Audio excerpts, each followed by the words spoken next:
प्रदेश है। यहाँ पर नक्सली जो रेड कॉरिडोर आता है वो यहीं से होकर गुजरते हैं, और जो वारदातें हुई हैं उससे ये लगता है कि सबसे ज़्यादा प्रभावित छत्तीसगढ़ ही दिखाई दिया है। फिर बात आती है कि यहाँ पर जिस तरीके से विकास हुआ है, जिस अंदाज में विकास की गति रही है, तो नक्सल प्रभावित इलाकों में विकास आखिर कैसे हुआ, इसमें आदिवासियों का कितना फ़ायदा हुआ या नहीं हुआ, इन्हीं सारी बातों से हमको अवगत कराएंगे इस मंच पे बैठे तमाम हमारे मेहमान। हमारे साथ ओपी चौधरी जी हैं, जिन्होंने नक्सल प्रभावित इलाकों में बहुत काम किया है, नीतियों को जन जन तक पहुंचाने का काम किया है। हमारे साथ दीपक कर्मा जी हैं कांग्रेस के, जो कि नक्सल प्रभावित इलाके से आते हैं। इनके पिता ने जो नक्सली इलाके में जो काम किया है वो सराहनीय रहा है। इसके अलावा हमारे साथ हैं पूर्णिमा चौहान हमारे साथ हैं चामली चंद्रमणि और हमारे साथ हैं संजय श्रीवास्तव जी।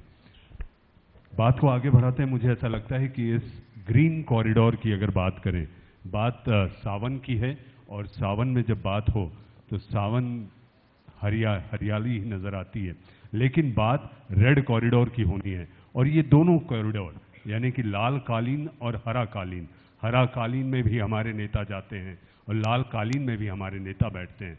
ये दोनों कालीन की बात छत्तीसगढ़ की अगर शुरू हो तो ओपी जी आपसे हो, कितना विकास हुआ है नक्सल इलाके में? जब बात होती है आदिवासी प्रदेश की, तो कितना यहाँ पर आदिवासियों को फायदा पहुँचा सकी है सरकार?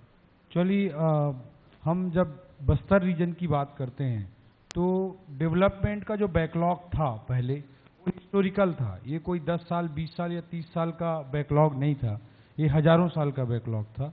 और डेवलपमेंट से ज़्यादा मैं बोलूँगा कि लोगों का एम्पावरमेंट, लोगों की आवाज़, लोगों की का एक्सपोजर, वो ज़्यादा बड़ा चीज़ होता है। क्योंकि जो बस्तर के डेवलपमेंट इंडिकेटर्स हैं, सोशियो इकोनॉमिक इंडिकेटर्स हैं, उससे भी पुअर इंडिकेटर्स आपको बिहार में या यूपी में कई सारे जिले मिल जाएंगे, लेकिन वहाँ नक्सलवाद नहीं पनपा है, बस्तर में नक्सलवाद पनपा है। इसके बारीक कारणों को, गहरे कारणों को जानना हम सबके लिए ज़रूरी है। और सरकार क्या करना है क्या नहीं करना है उसको लेकर काफ़ी क्लियर होकर अब काम करने लगी है। जो हम बोलें कि पोस्ट इंडिपेंडेंट इंडिया में कहीं ना कहीं कन्फ्यूजन था, हम कहीं वेरियर एल्विन जी की थ्योरी पढ़ते हैं, कहीं इंटीग्रेशन की बात करते हैं, हम लोग थ्योरेटिकली ही पॉलिसी लेवल पे ही कंफ्यूज थे कि क्या करना है क्या नहीं करना है। मेरे को ये लगता है। लेकिन मैं ये बोलना चाहूँगा, ऐड करना चाहूँगा कि आज जो कुछ हो रहा है बस्तर में, उसके लिए मैं पूरे शासन को, प्रशासन को बहुत बोलूँगा कि बहुत क्लियर कट पॉलिसी से काम हो रहा है। आज वहाँ पे क्लियर पॉलिसी है कि हम एजुकेशन को, एक्सपोजर को, लोगों की एम्पावरमेंट को, लोगों की आवाज़ को प्रमोट करें, और उसका सबसे बड़ा जरिया एजुकेशन ही होता है। आप जाकर बस्तर में देख सकते हैं कि जो एजुकेशन सिटी बना हुआ है उसको केपीएमजी ने वर्ल्ड के 100 इनोवेटिव प्रोजेक्ट्स की सूची में शामिल किया है, जो दंतेवाड़ा में बना है। इसी तरह से पोटा के बीन चल रहे हैं, जो 500 सीटर रेजिडेंशियल स्कूल्स होते हैं। करीब half of generation out of school थी, उन सबको कवर किया गया है। कहीं ना कहीं लाइवलीहुड कॉलेज बना है, जिससे एक बेहतर विकल्प मिल रहा है। छूलो आसमान, नन्हे परिंदे, ऐसे सैकड़ों प्रोजेक्ट आज चल रहे हैं, जिससे लोगों को आवाज़ देने की, लोगों को एम्पावर करने की कोशिश की जा रही है, और उनमें एक कॉन्फिडेंस डेवलप किया जा रहा है। और मैं मानता हूं कि किसी क्षेत्र का असली विकास होता है जब लोगों की आवाज़ बुलंद होती है। दीपक जी, आप यहाँ पर मौजूद हैं। ओपी जी जो कह रहे थे, क्या घर घर की देहरी तक विकास पहुँच चुका है? जी नहीं, मैं सबसे पहले तो मैं धन्यवाद दूंगा कि ओपी चौधरी साहब जब कलेक्टर दंतेवाड़ा हुआ करते थे, तब इन्होंने उस नब्ज को पकड़ने की कोशिश किया। ये सरकार की पहल नहीं थी, और ना ही सरकार आज तक उस व्यक्ति तक पहुंच पाया है। और सुदूरांचलों में आज भी सिर्फ भय के साथ जी रहा है आदमी। और जहां पे शिक्षा की बात, शिक्षा आज हमारे क्षेत्र में नागाड़ी है। अगर शिक्षा नहीं होगा, ये बात बिल्कुल सही है कि अगर शिक्षा नहीं होगा तो इस टाइप के असामाजिक तत्व इस प्रदेश में और देश को खोखला करने में उन लोगों को कामयाबी मिली। आज कहीं ना कहीं अगर वहाँ का किसान, वहाँ का बेरोजगार, वहाँ के युवा, वहाँ की महिलाएं प्रताड़ित हो रहे हैं, तो वहाँ पे सरकार इन 15 सालों में नहीं पहुँच पाना, सरकार की योजनाएं नहीं पहुँच पाना, क्योंकि एक अकेले दंतेवाड़ा जिला से संभव नहीं है। बीजापुर आज भी पिछड़ापन है, दंतेवाड़ा के कई इलाके आज भी लोग नहीं पहुंच पाते, प्रशासन नहीं पहुंच पाता, प्रशासन का अमला नहीं पहुंच पाता। हम ले लें कोंटा में आज भी हेलीकॉप्टर से राशन मुहैया कराया जाता है। इन 15 सालों में सरकार ने सिर्फ और सिर्फ उन लोगों को सहयोग किया है जो उनके करीबी रहे। और मैं इसको बिल्कुल कहने में बिल्कुल भी पीछे नहीं हटूंगा कि जो यंगेस्ट आईएएस ऑफिसर हैं वे अपने सेल्फ डिसीजन से आज मतलब उन जिलों को बहुत अच्छा करने की कोशिश कर रहा है, चाहे वो एजुकेशन के फील्ड में हो, चाहे हेल्थ के फील्ड में हो, चाहे वो एम्प्लॉयमेंट के फील्ड में हो, लेकिन इसमें सरकार का कोई योगदान नहीं है। संजय जी, सरकार का कोई योगदान नहीं। देखिए, सबसे पहले तो इस नक्सल समस्या के बारे में चंद शब्दों में इस बात को कहूंगा। छत्तीसगढ़ जो कि मध्य प्रदेश, संयुक्त मध्य प्रदेश में हम रहते थे, और शायद मध्य प्रदेश के समय छत्तीसगढ़ की नक्सल समस्याओं को उतनी प्रायोरिटी वाइज, प्राथमिकता के साथ में कभी देखा नहीं गया। विरासत में मिली हुई समस्या, नक्सल समस्या, जो कि 1967 से नक्सलबाड़ी से प्रारंभ होते हुए देश के अंदर में कितने राज्यों में और कितने जिलों में है, ये सब बेहतर तरीके से जानते हैं। नहीं तो आपको, लेकिन मैं आ रहा हूँ, विषय पर आ रहा हूँ। मैं ये कहना चाहता हूँ कि राज्य का निर्माण होता है वर्ष 2000 में। 2003 से भारतीय जनता पार्टी की सरकार इस प्रदेश में लगातार काम कर रही है। सबसे पहली बात मैं ये कहना चाहूंगा कि हमने राजनीतिक दृष्टिकोण से कभी नक्सल समस्या को देखा नहीं। प्रदेश की सरकार ने, डॉक्टर की सरकार ने नक्सल समस्या को एक राष्ट्रीय समस्या समझकर डे वन से, पहले दिन से, सरकार के निर्माण के बाद से आज तक कितना नफा हुआ, कितना नुकसान हुआ, आप भी चैनलों के माध्यम से उसकी तुलना करते हैं, आकलन करते हैं, हम लोग भी करते हैं, लोग भी करते हैं, आम जनता भी करती है, उस क्षेत्र की जनता भी करती है। लेकिन हमारी सबसे बड़ी प्राथमिकता यह थी कि नक्सल समस्या इस प्रदेश से समाप्त होना चाहिए। मैं 2-3 चीजें कहूंगा, लंबी चौड़ी चीजें हैं। हमारा विजन बहुत क्लियर था। जैसा कि चौधरी जी ने कहा कि जब तक वहां से बातें नहीं उठेंगी तब तक वहां की समस्या का निदान नहीं होगा। सबसे पहले टर्म में जब हमारी सरकार आती है तो हम सबसे पहले वहां पर डेवलपमेंट को लेकर जाना चाहते हैं, और उसकी एक प्रक्रिया हमारी ये थी कि हमने वहां जाकर सबसे पहले जिलों का निर्माण किया। जो सुकमा, दंतेवाड़ा या कोंटा की बात हो रही, जो लोग पहले अपने कामों को करने के लिए, छोटे से काम को करने के लिए जगदलपुर और रायपुर तक आते थे, राज्य शासन ने उनको वो सुविधाएं कि आपको वहां पर हम जिला बनाकर, कलेक्टर बैठाकर वहां पर तमाम प्रकार की सुविधाएं देंगे, ये हमारी सबसे पहली प्रायोरिटी थी, सबसे पहली प्राथमिकता थी। उसके बाद जो कलेक्टर साहब ने कहा, और मुझे लगता अच्छा लगा मुझे कि कर्मा जी ने इस बात को स्वीकार किया कि वहां पे यंगस्टर जो हैं, जो हमारे कलेक्टर जाते हैं, तमाम प्रकार के विषय, प्रयास विद्यालय की बात करूं या डेवलपमेंट की बात करूं, जिन दंतेवाड़ा, सुकमा या कोंटा में शायद हम यहां पर बैठकर, इस होटल के अंदर में बैठकर शायद हम वहां की समस्याओं को नहीं समझ सकते, वहां पर पहुंचने का प्रयास, अंतिम छोर तक पहुंचने का प्रयास ईमानदारी के साथ में सरकार ने किया। उसमें बहुत सारी शहादत भी हुई, जिस पर हमारे ऊपर टिप्पणी उठती, हमारे ऊपर सवाल खड़ा होते, सरकार पर सवाल खड़ा करते। एक व्यक्ति की भी, एक जवान की भी यदि कहीं मृत्यु होती है, कहीं उस पर हमला होता है, तो निश्चित रूप से सरकार पर सवाल खड़ा होगा। लेकिन इस चुनौती को स्वीकार करके आज प्रसन्नता है मुझे इस बात को कहते हुए कि वहां हमने 6-6, 7-7 जिलों का निर्माण किया, वहां पर पूरी प्रशासनिक व्यवस्था को हमने पहुंचाया, वहां पर सड़कों का वहां पर जाल बिछाया, और यहां तक कि आपने पिछले दिनों देखा कि यदि देश की, विश्व की सबसे बड़ी योजना आयुष्मान भारत योजना यदि प्रारंभ होती है तो माननीय प्रधानमंत्री जी उसकी प्राथमिकता देते हैं वहां पर जांगला के एक छोटे से गांव में। और जो कर्मा जी ने कहा, मैं कहना चाहूंगा, उन्होंने तो एक सहमति दी, समर्थन दिया है। कलेक्टर्स जाते हैं, कलेक्टर्स कौन से कलेक्टर्स किन क्षेत्रों में जाकर चुनौतीपूर्वक काम कर सकते हैं, ये फैसला राज्य शासन लेती है, उनकी वर्किंग के आधार पर, उनकी कार्यक्षमता के आधार पर करती है। तो मुझे लगता है अभी भी समस्या में ये नहीं कहता कि 100% हम उसमें सफल हो गए, हम पास हो गए, हमने समस्या का निराकरण किया है, लेकिन आज भी हम नफा नुकसान, राजनीतिक रूप से हम नफा नुकसान, हम बस्तर में या जहां शहादत हमारे जवानों की होती है वहां हम नफा नुकसान नहीं देखते, और शायद इसी कारण पिछली बार हमको वहां पर सीटें कम मिली, जिसका राजनीतिक फायदा कांग्रेस कभी कभी उठाने का प्रयास करी कि आप तो 4 सीट पे आ गए, अब 8 सीट आप हार गए। लेकिन कुछ ऐसी चीजें होती हैं जो राजनीतिक दृष्टिकोण से नहीं देखी जाती है, कुछ दिल से भी काम करने की इच्छा होती है। मुझे लगता है हमारी सरकार इस पर बहुत ईमानदारी के साथ में काम कर रही है। चंद्रमणि, आप यहाँ पर हैं, तमाम दोनों बड़े नेता ये दावा कर रहे हैं कि ये सारी चीजें, ये विकास हुआ है, ऐसा हुआ है, आपको लगता है आप तक वो विकास पहुंचा है? जी सर। किस तरह का विकास आप बताएंगे, सब जानना चाहेंगे। जी जी, मेरा नाम श्रीमती चंद्रमणि कौशिक है, मैं ग्राम कन्हारपुरी की रहने वाली हूँ, और सर शुरू से बताऊंगी ना अपना। हाँ जी ऊपर कर जी। और हम लोग 2013 में समूह बनाए थे और कुछ काम नहीं कर रहे थे। हम लोग किसान भाई लोग हम लोग को मीटिंग बुलाए और वो बताए कि आप लोग कुछ कार्य करना चाहते हो क्या। तो हम लोगों ने आपस में मीटिंग करके फिर बात की। फिर हमने सोचा कि कुछ करना चाहिए, करके देखते हैं, ऐसे करके हमने सोचा। फिर हमने मीटिंग गया, फिर हमें पता चला कि वहाँ सीताफल के बारे में कार्य करना है। तो फिर हम लोग हाँ बोले और सीताफल के उससे हम लोग मतलब 2016 में जिला प्रशासन आत्मा परियोजना से हम लोग जुड़ गए। उसमें हम लोग को ग्रेडिंग, फल तोड़ाई और फिर पल्पिंग निकालने का, आइसक्रीम बनाने का ट्रेनिंग दिया गया। ट्रेनिंग के बाद हम लोग को आइसक्रीम बनाने का भी ट्रेनिंग दिया गया। उसके बाद हम लोग फ्रीजर दिए हैं 4। जिला प्रशासन आत्मा परियोजना के द्वारा हमें 4 फ्रीजर मिला, 1 प्लपिंग मशीन और जो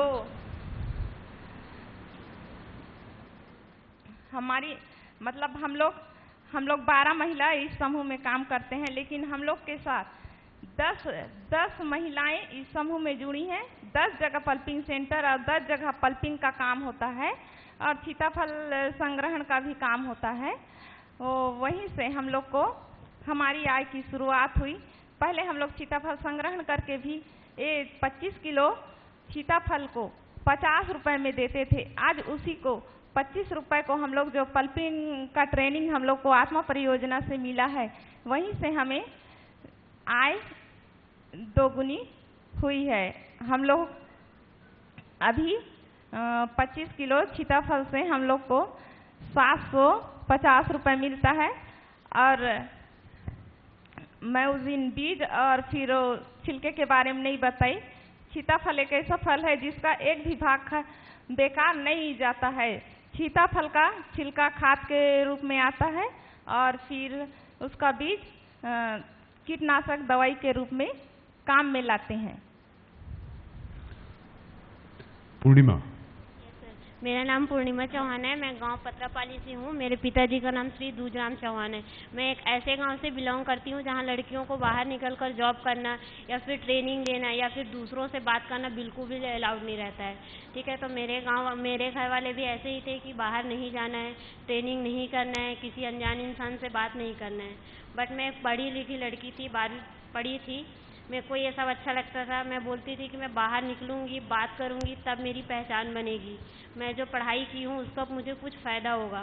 तभी मेरे मम्मी पापा मेरे को बिल्कुल अलाउ नहीं करते थे कि नहीं, जो गांव का जो नियम है उसी नियम में हमें रहना है। ठीक है, उसके बाद जैसे ही गाँव में ग्राम सभा हुआ, वहाँ पे ग्राम सभा में मेरे बड़े भैया गए थे, जगत राम चौहान। उन्हें पता चला कि रायगढ़ में एक प्रधानमंत्री विकास कौशल योजना का प्रशिक्षण दिया जाएगा जो फ्री ऑफ कॉस्ट रहेगा। ठीक है, तो फिर घर में आके बताए कि वहाँ बिना पैसे के ट्रेनिंग दिया जाएगा, तो हमें भेजना चाहिए पूर्णिमा को। तब भी मेरे मम्मी पापा मेरे को अलाउड नहीं किए, नहीं जाना है, क्योंकि गांव वाले मना कर दिए मेरे मम्मी पापा को कि ये लड़की जाएगी तो हम आप लोगों को गांव से अलग कर देंगे, निकाल देंगे गांव से। फिर मेरे घर में बहुत लड़ाई झगड़ा हुआ। मम्मी पापा से मैं बात भी नहीं कर रही थी क्योंकि मैं पढ़ी लिखी हूँ, मैं जाऊँगी। मम्मी पापा मेरे को बिल्कुल अलाउड नहीं किए उस टाइम। फिर मेरे घर में मेरे को बहुत सफ़र करना पड़ा। उसके बाद एक रायगढ़ में है सोनू गुप्ता मैडम, वो मेरे गांव आई, मेरे मम्मी पापा को समझाई कि लड़की को कैसे होना चाहिए, बाहर निकलेगी तो क्या फ़ायदा होगा, किसी से बात करेगी, ट्रेनिंग लेगी, इसके ज़रिए उसको क्या मिलेगा। फिर बहुत समझाई। उसके बाद मैंने भी मम्मी पापा को बहुत समझाया। स्टार्टिंग में पता भी नहीं था कि फ्री ऑफ कॉस्ट में क्या ट्रेनिंग दिया जाएगा, क्या पता सही ट्रेनिंग है गलत ट्रेनिंग है। ट्रेनिंग का तो उनको मिला था, पता है कि ट्रेनिंग दिया जाएगा फ्री ऑफ कॉस्ट, लेकिन ट्रेनिंग के बाद क्या पता, घर में आके पूर्णिमा फिर बैठ जाएगी, फिर गांव वाले उसको सुनाने लगेंगे। फिर ऐसे ऐसे करके बहुत सफ़र की। उसके बाद मैं रायगढ़ लाइवलीहुड कॉलेज ज्वाइन कर ली। वहाँ ज्वाइन करने के बाद मुझे ट्रेनिंग दिया गया हॉस्पिटैलिटी सेक्टर का। तो फिर वैसे 3 महीने में वहाँ ट्रेनिंग की। मेरे मम्मी पापा आए, वहाँ के सर लोगों से इंट्रक्शन हुआ उनका, तो उनको कहीं लगा कि सही पूर्णिमा को सही व्यू मिला है, क्योंकि पूर्णिमा अपने लक्ष्य की ओर जा रही है। फिर जैसे मैं वहाँ पे 3 मंथ तक ट्रेनिंग की, सारे सर मैडम वहाँ पे जो भी ट्रेनर थे सबका इंस्ट्रक्शन मेरे मम्मी पापा से हुआ। तो इंस्ट्रक्शन से ही सबसे पहले तो मेरे मम्मी पापा में जागरूक हुआ कि हाँ बेटी को बाहर भेजना चाहिए, क्योंकि बेटी का बाहर निकलने से सबसे पहले ये हुआ कि बात करने का एक स्किल होता है वो चेंज हुआ। निडर, गांव के लड़कियां डरते हैं कि कहीं इसको कुछ बोल देंगे तो कुछ बोल ना दे। शहर वालों से डरते हैं कि इनको इंग्लिश में बात करना आता है, हमें इंग्लिश में बात नहीं करना आता, तो हम कैसे बात करें इससे। ठीक है, तो ये सब पूर्णिमा, आपकी बात करने की शैली से वाकई लग रहा है कि आप दूसरों के लिए एक आशा की किरण रहेंगी। ओपी, आप एक चीज़ बताएं कि कितनी बड़ी चुनौती रही जब आप नक्सल प्रभावित इलाकों में काम करते थे, नीतियों को घर तक पहुंचाना, लोगों को समझाना, ये कितना बड़ा चुनौतीपूर्ण काम रहता था? मैं थोड़ा सा दीपक भाई यहाँ बैठे हैं, उन्होंने कहा कि एडमिनिस्ट्रेशन काम किया है और सरकार नहीं की है, तो मैं थोड़ा सा बोलना चाहूँगा कि जब 2011 से 13 के बीच में वहाँ collector I hope it will not be diplomacy. No, I will not be diplomat, never, this is not my nature. ठीक है, तो जिस समय जब मैं काम करता था तो मैं बोलना चाहूँगा, उस समय सेंट्रल पे कांग्रेस लीड यूपीए की सरकार थी, पी चिदम्बरम जी होम मिनिस्टर थे, वो डायरेक्ट वीडियो कॉन्फ्रेंसिंग हमारी करते थे। बीजेपी की हमारे मुख्यमंत्री जी की, सीएम साहब की सरकार थी, और मुख्यमंत्री जी, मैं मेरे 2-2.5 साल के लगभग कार्यकाल में करीब 12 बार दंतेवाड़ा आए, केवल दंतेवाड़ा 12 बार आए। उनके सपोर्ट को इससे अंदाजा लगाया जा सकता है। और जो मेरे बगल में मेरे साथी दीपक बैठे हैं, वो नगर पंचायत दंतेवाड़ा के अध्यक्ष थे, जो कांग्रेस पार्टी से आते हैं। तो मैं ये बोलना चाह रहा हूँ कि कोई भी एडमिनिस्ट्रेटिव स्ट्रक्चर बिना पॉलिटिकल स्ट्रक्चर के सपोर्ट के कभी काम नहीं कर सकता। ये एक ब्यूरोक्रेट के रूप में एक मेरा ईमानदार बयान है, और कोई भी रिजीम हो वो सपोर्ट करती तभी हो पाता है। मैं माननीय मुख्यमंत्री जी के बारे में जरूर बोलना चाहूँगा कि वो करीब 12 बार आए दंतेवाड़ा में, बोलना चाहूँगा। दूसरा बोलना चाहूँगा कि एनएमडीसी से जनरली हम लोग सीएसआर एक्सप्लोर नहीं कर पाते थे, हार्डली 15-20 करोड़ का सीएसआर एक्सप्लोर कर पाते थे। मेरे टेन्योर में 2 साल में 156 करोड़ का सीएसआर हम लोगों ने एक्सप्लोर किया। और इसके लिए मैं बोलना चाहूँगा कि मुख्यमंत्री जी ने 3 लोग, केवल 2 लोगों की मीटिंग बुलाई थी मेरे कहने पर। सर ने को मैंने रिक्वेस्ट किया, उन्होंने तुरंत चेयरमैन एनएमडीसी राणा सोम साहब को बुलाया, मुझे बुलाया, और केवल 3 लोग बीच में बोला कि इसके रहते अच्छा काम कर लो, ये अच्छा रिजल्ट देगा आपको। तो बिना पॉलिटिकल सपोर्ट के कभी भी एडमिनिस्ट्रेटिव स्ट्रक्चर काम नहीं कर सकता, चाहे वो कोई भी रिजीम हो, मैं बोलना चाहता हूँ। दूसरा चीज रहा सवाल चैलेंज की आप बात कर रहे हैं, तो जो एजुकेशन सिटी बना है वो जावंगा गांव में बना है, और सीपीआई का उसमें कहीं ना कहीं लेफ्ट विंग का काफ़ी इफेक्ट है उस गांव में। और आज़ादी के बाद से कभी सरपंच का वहाँ इलेक्शन नहीं हुआ है। निर्विरोध एक परिवार को सरपंच के तौर पे चुना जाता है, बोमड़ा राम उस परिवार के हेड हैं आज भी। वहाँ पे जब करीब 150 एकड़ को हम लोग एजुकेशन सिटी के रूप में कन्वर्ट कर रहे थे, 150 एकड़ को, तो वहाँ पे किसी प्रकार का इंक्रोचमेंट देखने में नहीं लगता था। तो पहले बोमड़ा राम जी आए, मेरे पास बोलने लगे, विरोध करने लगे कि ये आज सर हम लोगों के कब्जे की जमीन थी, आप लोगों ने इसको ले लिया, ये कितनी गलत बात है। तो मुझे लगा ये क्या होगा, मैंने भगा दिया उसको, कि जैसे सामान्य एरिया में अकड़ में रहता है कलेक्टर, उसी तरह से तो मैंने उसको भगा दिया। और कहीं ना कहीं अंदर जो भी मैसेज स्प्रेड हुआ, तो किस तरह से नक्सल एरिया में, छोटे छोटे एरिया में कैसे बातें फैलती हूँ मैं बताना चाहता हूँ। कि एनएमडीसी पॉलिटेक्निक कॉलेज का हमने बोर्ड लगाया था, 22 करोड़ का 1000 सीट का हुआ एनएमडीसी का पॉलिटेक्निक कॉलेज हम लोगों ने बनवाया, तो उस पर एनएमडीसी पॉलिटेक्निक कॉलेज लिखा हुआ था। तो पॉलिटेक्निक वर्ड को गायब कर दिया गया और इस तरह से दुष्प्रचारित किया गया कि एनएमडीसी वर्ड को, यहाँ इंडस्ट्री आ रही है। गांव गांव में यह प्रचार हुआ कि आपने स्कूल कितने एकड़ का होता है, 1 एकड़ का स्कूल होता है, 2 एकड़ का स्कूल होता है, 4 एकड़ का स्कूल होता है, कोई 150 एकड़ का स्कूल होता है क्या? यहाँ पे आर्मी का ट्रेनिंग कैंप आ रहा है। इस तरह के दुष्प्रचार वहां पे किए गए और बरगलाया गया लोगों को। और एकाएक एक दिन दीपक भाई को भी पता है कि ओपी चौधरी को मारना है, नहीं छोड़ना है, इस तरह के पर्चे पूरे एजुकेशन सिटी पे फेंके गए। तो पहले मैं सुबह उठा, मुझे लोगों ने बताया कि आपके नाम पे पर्चा है, मुझे भी बड़ा डर लगा पहले साइकोलॉजिकली। मैंने पता किया तो पुलिस वालों ने, टीआई ने बताया कि हम पूरे गांव वालों को 150 लोगों को उठा लाए हैं सर, आपके खिलाफ पर्चा फेंके। भाई मैं बोला तुरंत छोड़ दे, मेरे जान को बख्श दे तू। तुरंत मैंने पुलिस वालों को उसको छुड़वाया। मैंने गांव वालों को बुलाया, 3-3 घंटे 4-4 घंटे की 2-3 मीटिंग की। उनको मैंने बताने की कोशिश किया कि यहाँ क्या बनने वाला है, कैसे बनने वाला है। जो टेम्परेरी कैंपस चल रहे थे उनमें मैं लेके गया उनको।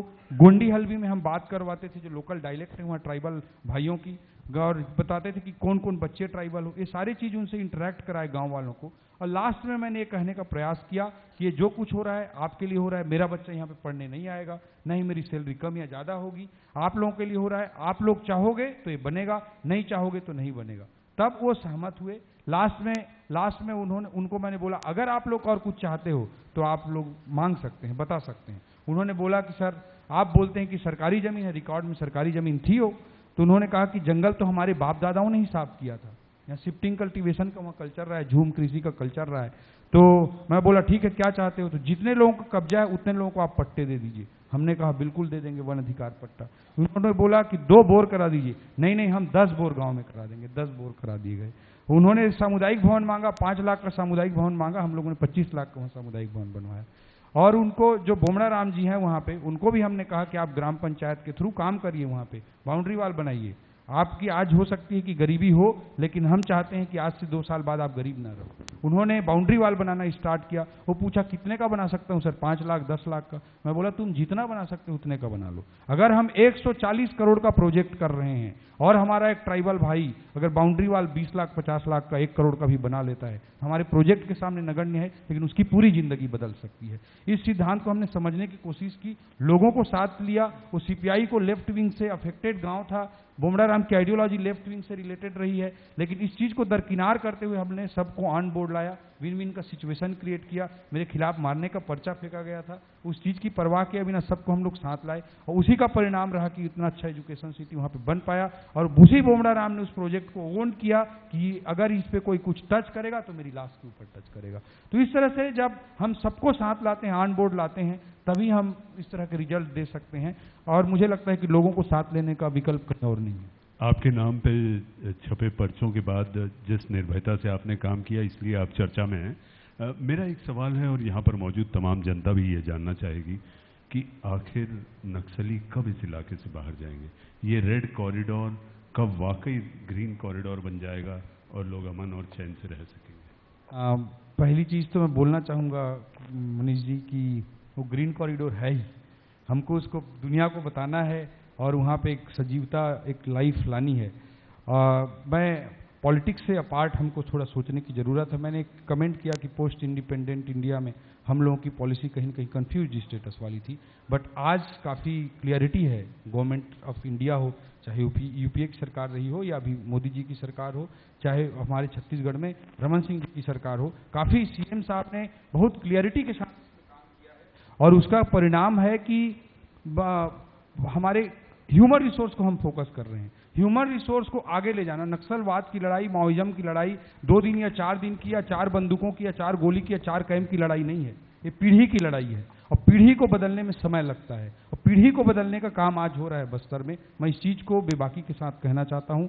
और वहाँ पे वो बीज बोया जा चुका है जिसका परिणाम आने वाले 5 साल 10 सालों में बहुत अच्छे तरीके से दिखाई देगा, और नक्सलवाद जैसी समस्याओं का समाधान होगा, क्योंकि लोगों की आवाज़ क्रिएट हो रही है। लोगों की जब आवाज़ क्रिएट होगी तो ऐसा नहीं है कि केवल नक्सलवाद को या एक आइडियोलॉजी को सवाल करेंगे, वो शासन और प्रशासन को भी सवाल करेंगे कि यहाँ सड़क क्यों नहीं बनी, यहाँ बिजली क्यों नहीं बनी। मेरा मानना है 5 से 10 सालों के अंदर वहाँ बहुत अच्छे अमन चैन की जिंदगी होगी, और बस्तर दुनिया का सबसे अच्छा टूरिस्ट स्पॉट होगा, सबसे बड़ा स्वर्ग होगा, जैसे जो कि आज है ही। दुनिया उसको जानेगी। और मैं तो बोलता हूँ कि किसी को अमीर बनना है तो उसका एक बहुत सीधा सा फंडा है, आज आप बस्तर में 10-20 एकड़ जमीन खरीद लीजिए, 20 साल बाद आप बहुत अमीर होंगे। देखिए, किसी ने कहा है ओपी जी की बातें सुनकर ये लगता है कि कोशिश करने वालों की हार नहीं होती और लहरों से डर कर नौका पार नहीं होती। उम्मीद की जानी चाहिए कि सबसे बढ़िया छत्तीसगढ़िया, जो कहावत है सबले बढ़िया छत्तीसगढ़िया, मुझे ऐसा लगता है कि ये केवल विकसित प्रदेश के नाम से जाना जाए, ना कि नक्सलवाद से ग्रसित प्रदेश के नाम से। इस उम्मीद के साथ आप लोग मंच पर आए, आप लोगों ने बात की, आप सबों का बहुत बहुत धन्यवाद।